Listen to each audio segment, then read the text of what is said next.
बिस्मिल्लाहिर्रहमानिर्रहीम। अस्सलाम वालेकुम। हेलो दोस्तों, आज हम आपके लिए लाए हैं एक कंजूस आदमी की कहानी। एक दफ़ा की बात है, कंजूस आदमी के घर मेहमान आ पहुंचा। कंजूस आदमी ने अपने बेटे से कहा, बेटा बाजार जाओ और आधा किलो उम्दा किस्म का गोश्त ले आओ। बेटा जब बाजार गया और अच्छी खासी देर लगाने के बाद खाली हाथ घर लौटा। बेटे को खाली हाथ देखकर वालिद ने पूछा, गोश्त कहाँ है?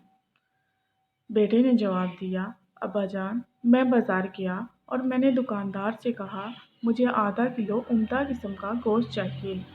दुकानदार ने कहा, बेफिक्र रहो, मैं तुम्हें ऐसा गोश्त दूंगा जैसे मक्खन। मैंने सोचा, अगर मक्खन ही लेना है तो मैं मक्खन वाले के पास जाता हूँ। चनाचा मैं मक्खन वाले के पास चला गया। मैंने मक्खन वाले से कहा, मुझे आधा किलो मक्खन चाहिए, वो भी उम्दा किस्म का। मक्खन वाले ने कहा, बेफिक्र रहो, मैं तुम्हें ऐसा मक्खन दूंगा जैसे शहद। फिर मैंने सोचा, अगर शहद ही लेना है तो मैं शहद वाले के पास जाता हूँ और मैं शहद वाले के पास चला गया।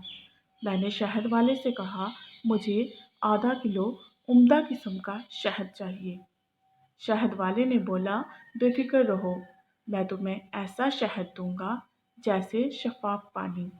मैंने सोचा, अगर पानी ही लेना है तो वो घर पर ही मौजूद है, इसीलिए मैं खाली हाथ लौट आया।